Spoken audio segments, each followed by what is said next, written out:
ఆశ్రయం లేని వారికి ఆశ్రయం కల్పించాల్సిన బాధ్యత ప్రభుత్వం పైన ఉంటుంది. కానీ వాళ్ళు ఏందంటే ఎక్కడో చోట గూడు వెతుక్కున్న వాళ్ళని తీసుకుపోయి మొత్తం రోడ్లు పాలు చేసిన వైనం చూసినాం కదా. నేను మిర్రర్‌లోనే మీకు వీడియోలను చూపించిన. అదే పసిపిల్లలు కూడా ఎట్లా మాట్లాడుతున్నారు.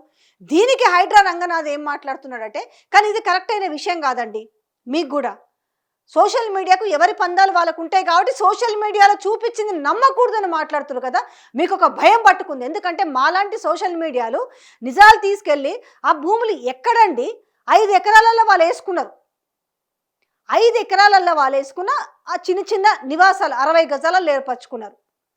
నిజంగా ఎవడైతే కబ్జాకోర్లు ఉన్నారో, ఎవరైతే రౌడీ షీటర్లు ఉన్నారో వాళ్ళు డబ్బులు తీసుకొని వాళ్ళకి నోటరీ మీద అమ్మితే వాళ్ళవి కూల్ చేసి వాళ్ళని అరెస్ట్ చేసేసి వాళ్ళ దగ్గర నుంచి కక్కించాల్సిన బాధ్యత మీద ఉంది కదా.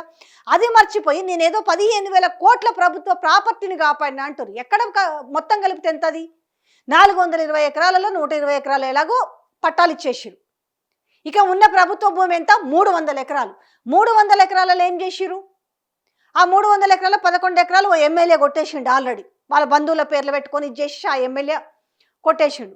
మరి నిన్న పోయి ఆ బ్లూ షీట్స్ మీరు కొంచెం కూలగొట్టిరు కదా.